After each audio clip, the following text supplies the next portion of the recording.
Well, welcome back. In this episode, we get the oil pan on the old 306 here, and we have a little bit of a story time after that. Get the oil pan on, and we are one step closer dropping her in the old Mustang. So stay tuned, and thanks for watching.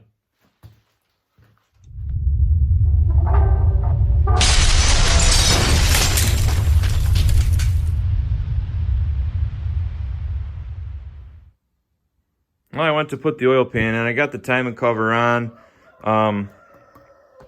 Yeah, I didn't put all the water pump bolts in. Obviously, I got the 2 in the top, and then I got, I don't know, 3 or 4 in the bottom here, snugged up. When you go to put this on, I always found it advantageous to just put the bolts in, leave it loose, and then as you pull the balancer on, it'll kind of self-align itself. I know it's more important on other motors, on some motors, than it is on others, but it just makes sense, you know, to kind of let it self-align itself there. So I did that. Well, anyways, I went to put the oil pan on. These are the same bolts that I used on the motor that's in the car, and they fit perfectly fine. Well, they're too effing long for this one, so I don't know. I don't remember if I'm using the, you know, the oil pan rails on the other motor. Don't know. If I'm not, I don't know what the hell I would have done with them. You'd think they'd be on the shelf. But anyways, long story short, I got a set here from 351, and they work. I had to cut this. I had to cut the backs of them off, just so I won't be able to get the big 5/16 bolt that, you know, goes in the back. But I can get everything else. Everything else lines up. So we're gonna slap some powder coat on them. I thought about just painting them, but I had to prep them anyways to paint them, and then it's like 20 freaking degrees out here, so I can just powder coat them, and once they're cool, then I can put them right in service. Don't have to wait for the paint to dry. So that's what we're doing.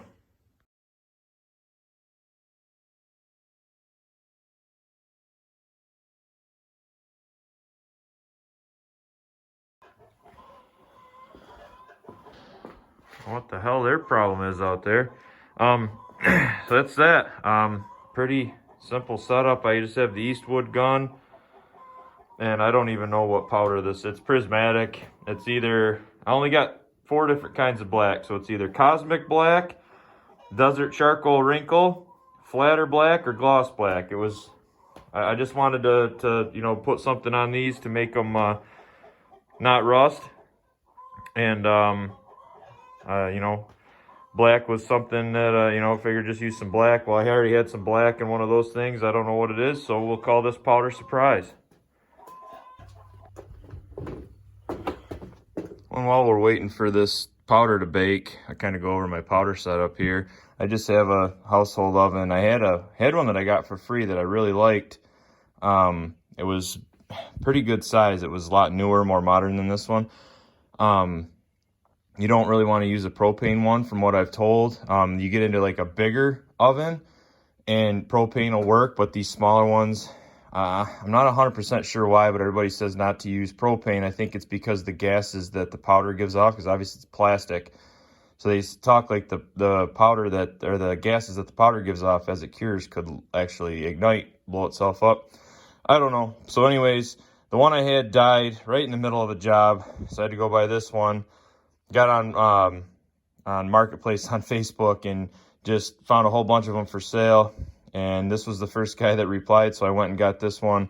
Probably paid a little too much for it, but it works. I opened up the front right here to give it a little more room. I have a iGrill thermometer, which I use in my smoker, but haven't really smoked a whole lot of meat lately, so I figured I'd just use this guy that gives you a pretty good temperature reading. You know, you can use the timer on the oven. And then to prep the parts, you know, I just have a Harbor Freight blast cabinet, which it works.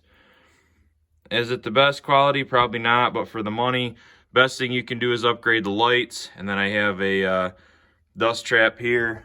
There's a bucket down there. I'm standing in the light so you can't see it. A bucket down there with, I was using windshield washer fluid because antifreeze is really expensive and you don't want it to freeze, obviously.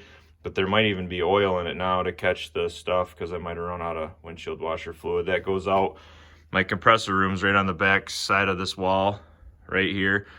So I just zapped the hole for the hose to go through, and the vacuum cleaner's out there, plug for it. You know, I had a nice power strip with a switch, but I repurposed that. But that's my Harbor Freight blast cabinet. That's where I prep all the stuff. You know, my oven over there. Like I said, I use the Eastwood gun, which I just put away. So I can't show you that. It works really well, good budget. You know, get the dual voltage one because there's times you need different voltage. Then I just took a ladder, some wire staples in the top. You just hang the rack off the side and stainless steel wire, and there you go. Very cheap, budget-minded powder coat setup. My setup is paid for itself. I've made a little money with it. So, you know, anybody that's afraid to get into it, if you have the garage space, you know, go right ahead and get into it. You know, you can make 50 bucks, 100 bucks here and there off your buddies just doing small jobs, and it'll pay for itself in the long run. So once those parts are done, we'll start that. And there we have it. It appears that what I used was Desert Charcoal Wrinkle. So those are powder coated wrinkle black. I'm just as surprised as you guys are. It's, you know, those parts are about 380 degrees, so I would advise not touching them. But the awesome part about powder coat is once the part's cool, you can put it right in service. You don't have to mess around waiting for the paint to dry or anything. Yeah, it's a little more prep, whatever, but it's still faster because, you know, I still would have had to sandblast these to paint them. So here we are. They're powder coated. We'll let them cool off, and then we'll get them put on.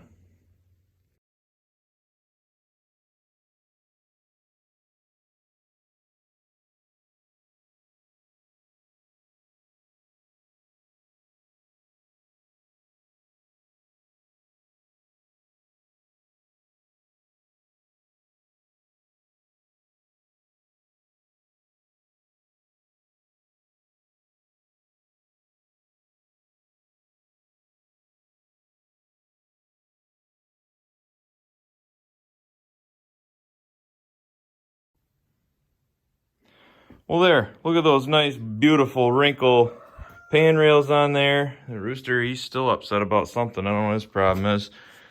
Got this quarantine on. We run out of food. He's going to be the first one to go. But anyways, so there's probably a torque spec for these. I just made it up. I figured, you know, 67.4 Newton feet per pound squared, and put them on there. I think it'd be more critical if I didn't have this, you know, because you don't want to dimple the top of the pan. But I have the rubber one-piece gasket. I hate cork gaskets. I don't know, you know, I know the Romans were using cork gaskets on their chariots or whatever, but, you know, times have changed. So there's that. That's on there. I had to touch the paint up a little bit right there. One of the classiest things any engine builder can do. Okay, this brings us to story time. So I got two stories to tell. The classiest thing an engine builder can do is use brass freeze plugs and don't paint the effing freeze plugs. I don't know why that irritates me. It just kind of a hack job in my opinion. So I asked them if we could use brass freeze plugs, and he said, well, we're going to paint them anyways. I said, no, you don't paint the damn freeze plugs. So we busted balls back and forth, and I figured whatever, you know, if they painted them, no big deal, but they didn't. They actually, you know, used brass freeze plugs and did not paint them, which to me, that's one of the classiest things an engine builder can do.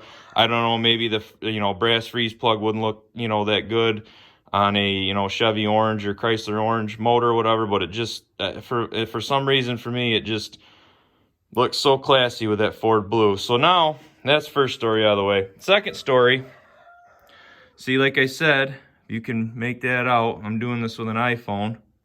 Can't really see it on that side. Maybe we can see it on this side. See that right there? That says 5.8L. Okay, these guys were off from a 5.8 liter 351.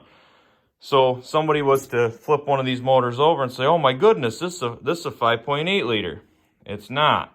Okay, it's a 302, and obviously I would never sell it to somebody as a 351 when it's not. So I guess my point of my story is have an idea what you're looking at before you go look at it. Because yes, the 302 and a 351, very similar, okay? But there is, there's enough of a difference. You can, tell the difference. But, if you were to flip that over and say, oh shit, this is a 5.8 liter, well, it's not. So that brings me to a story. So I recently bought a 1998 CR250. Kids wanted to get into dirt bikes. I've never been a dirt bike guy, but I figured what the hell. So found it for a damn good price, running, riding bike. Needed a few things like every dirt bike. And so I bought it, brought it home, and was fixing a few things on it and got to looking, and the motor on it looked like somebody had cut the motor mounts, aluminum frames. Looked like somebody had cut the motor mounts off and then duck shit welded them back on there. Well, everything fit pretty close. Pretty close, but there's just a few small fitment issues, so I didn't think nothing of it. And got to looking, well, it's got a 1990 motor and a 1998 chassis. Had I known what I was looking at, not saying I wouldn't have bought it, but I wouldn't have been as surprised had I done research and known what I was looking at. I mean, I didn't get screwed or nothing. The guy that I got it from, he didn't know nothing about dirt bikes either. So I'm not upset. That's not the point of my story. The bike runs great and I didn't get screwed on it. It's just have an idea of what you're looking at, and before you go to buy something, have an idea what you're looking at. Because if you were to flip this motor upside down and say, oh damn, she's 5.8 liter. Well, she ain't, because these are off a 5.8. This is a 302. The only thing I had to do was hack this off right here, because it just didn't go over to that bolt hole enough, because I think the mains and everything on a 351 are slightly wider. So this bolt must be kicked out different on a 351. So anyways, that's enough of story time.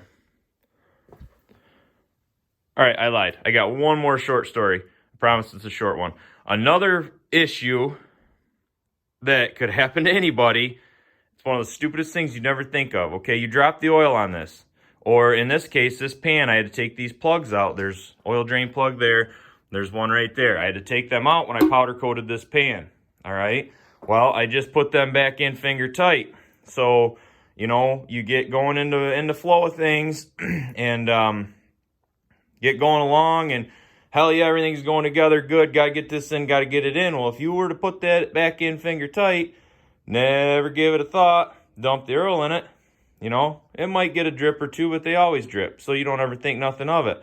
Well, here you are, ripping her down the road, grabbing third gear, grabbing fourth gear, giving her the Gundy.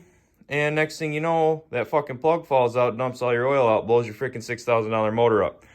Good habit to get into is when you take these out and the oil's done draining, put them back in and tighten them up. I don't know. I've heard some stories. I don't know anybody personally that it's ever happened to, but I've heard some stories of, a guy that knows a guy that it's happened to. So just a good habit is when that plug comes out, leave it out. When it goes back in, tighten the bastard. Well, that's the end of this movie. We got the old oil pan bolted on, the fancy powder-coated powder surprise pan rails there, and yeah, stay tuned. Now we're real close to getting her dropped in. I got a few more parts coming. I got a ARP bolt coming for this guy. Got ARP bolts coming for the back there, the flex plate, or excuse me, flywheel, because this is a shifter car, not a slush box. But some ARP bolts for that, some other odds and ends that I need to finish this guy up. And next week we should be dropping her in, if we're not all dead by then. So anyways, as always, thanks for watching. Hit that thumbs up. Subscribe if you haven't already. Huge thank you to all my subscribers. And yeah, as always, thanks for watching.